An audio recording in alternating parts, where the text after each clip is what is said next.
Welcome to Yvonne Meets Food, where I share my passions for making food, eating food, as well as traveling the world to discover and eat even more delicious food.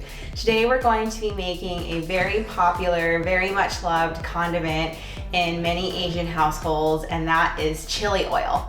There are many variations of this, and there are many variations that I've tried to make at home.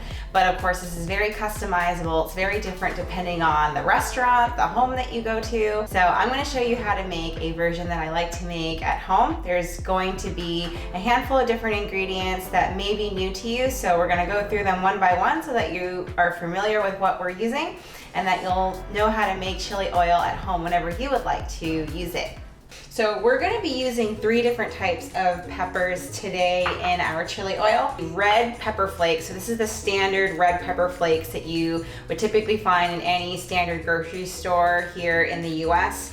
So these are going to add like in your face heat. Next, there's gonna be gochugaru. So this is a Korean chili flake that you'll oftentimes see mixed with kimchi. It's used in different types of Korean stews. These chili flakes are actually relatively mild. We're really using these for the color. It's gonna add this really bright red color to our chili oil. It's also gonna give a bit of floral and fruity flavor to our chili oil as well. This is the brand that I got.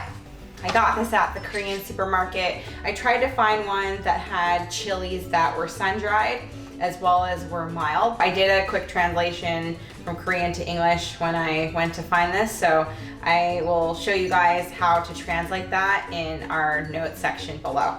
And then lastly, my favorite type of chili to use in chili oil is going to be Sichuanese peppercorns. This is very unique to the Sichuan province of China. So ma la in Chinese, that translates into like numbing hot. So there's usually 2 types of heat or spice that you're going to get in chili oil that is Chinese. There's going to be the ma, which is the numbing. That's going to come from the Sichuanese peppercorns. And then there's la, which is going to come from the red pepper flakes, as well as this gochugaru. So this one's really special. I actually got some of these chili peppercorns from our Sichuan trip when we went to China last summer. I got a combination of the red ones as well as the green ones.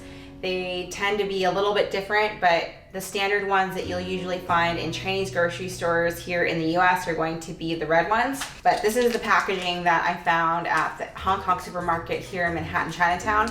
Of course, keep your eye out. I'm pretty sure if you just ask them for Sichuanese peppercorns, it's pretty normal to find them in Chinese markets now, so it shouldn't be too difficult to find. So what I typically do when I get these is I will kind of go through them. It's a bit laborious, to be frank with you. There's going to be twigs and things. They're not very good about sifting those out, so I have to actually go through them and pick them out by hand. And then I would take these, toast them lightly over the stove until they're nice and fragrant.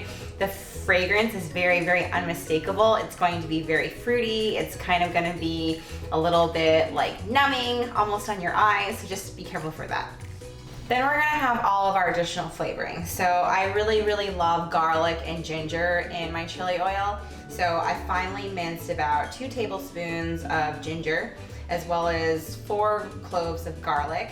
We really want them fine because we want every little last bit of the oils and the juices from the ginger and the garlic to infuse this oil.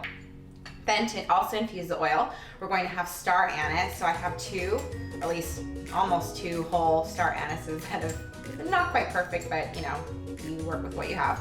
And then we also have 1 bay leaf. Then for additional flavor, some white toasted sesame seeds.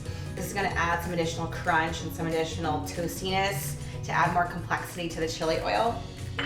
And then salt, about a teaspoon of salt, and then of course oil. In terms of equipment, you're going to need a heat-proof bowl, which is going to be where all the action is gonna take place. We're gonna use a glass mason jar to store the oil. It'll probably store really well for anywhere from like 3 to 4 months. Spice grinder, and then a little saucepan to heat up the oil. And then that's really it, so now we're gonna get started. So I'm gonna start consolidating everything in this pan, or in this bowl. So I'm gonna put the garlic and the ginger, white sesame seeds, red pepper flakes, gochugaru, Korean chili flakes, salt. I'm gonna set that aside for now. Now we're gonna grind up our toasted Sichuan peppercorns. This is gonna be super fragrant. The whole apartment or the whole house or kitchen are going to smell amazing.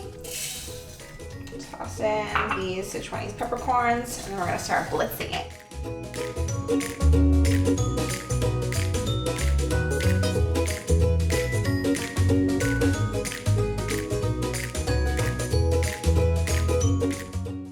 Measure out a tablespoon and a half of this lovely Sichuan peppercorn that's ground. And there we have it. So this is going to be the base of all the deliciousness that's going to come from this chili oil. This bowl's super colorful, super fragrant. Oh, can't wait until we can actually make this into the oil. So we're gonna set aside all these ingredients for the chili oil to infuse. We're gonna focus on the oil now. So we've got a cup of oil. I'm just gonna pour it into a little saucepan. And then I'm gonna add in my star anise and my bay leaf. So we're gonna heat this up over the stove to allow the oil to be fully infused. And then once it gets to kind of like a liquidy type of texture, so it's gonna kind of resemble water, it's probably gonna be approximately like 325 to 350 degrees Fahrenheit. But we're just gonna let it heat up for about 3 to 4 minutes. And then once it's super hot, we're gonna pour it over all the ingredients in this bowl. And then we're gonna let it infuse. Okay, so time to pour it in. You need to be really careful. It might splatter a little bit since this oil is quite hot.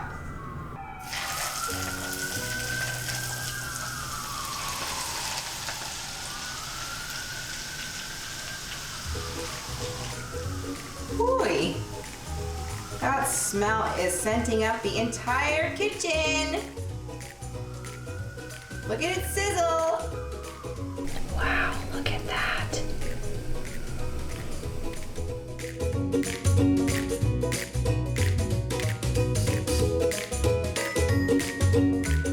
Welcome back. It's the next day and we've allowed our chili oil to rest overnight. That's allowed all those different chili flavors and all those spices that we added into the oil to really infuse and really meld all together to create this complex, delicious red-orange goodness that we're looking at right now. So as you can see, the oil is super bright, really brilliant red-orange. Now what we're gonna do is do a taste test of this with a type of food that we would normally eat chili oil with. Dumplings are a perfect scenario where you would want chili oil. The traditional way to eat dumplings in Chinese cuisine is to have it with a mix of black Chinese vinegar. So I've got this Jinshan brand of black vinegar that I have. So I poured out a little bit into a little cup. So we'll start by opening the jar. Oh my gosh. This chili oil, oh my gosh, it's so fragrant of Sichuan peppercorn, so really citrusy, almost like lemony.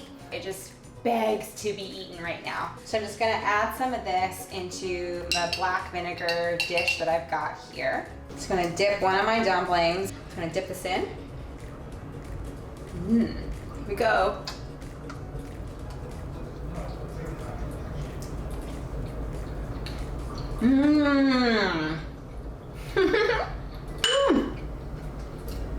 Ooh, wow. This flavor just really, really pops in your mouth. There's that initial florally, citrusy flavor that comes out. And after that, as you keep chewing on the dumpling with that chili oil and the black vinegar, the heat slowly but surely starts tickling your tongue and your entire mouth. It's gonna drown this dumpling in more of this chili oil, black vinegar goodness. This chili oil has so many complex flavors going on. It's nutty, it's florally, it's hot, it's numbing. It's got everything and more that I would want in a chili oil. But I really hope that this video shows you that chili oil is super simple, super easy to make. Thanks so much for watching. I really hope that you enjoyed this video. If you did, please give it a thumbs up. I'd love to hear your thoughts in the comments below. Please remember to hit the bell icon so that you can get immediate notifications as soon as I upload my next video. Thanks again for watching, and I hope to see you next time. Bye.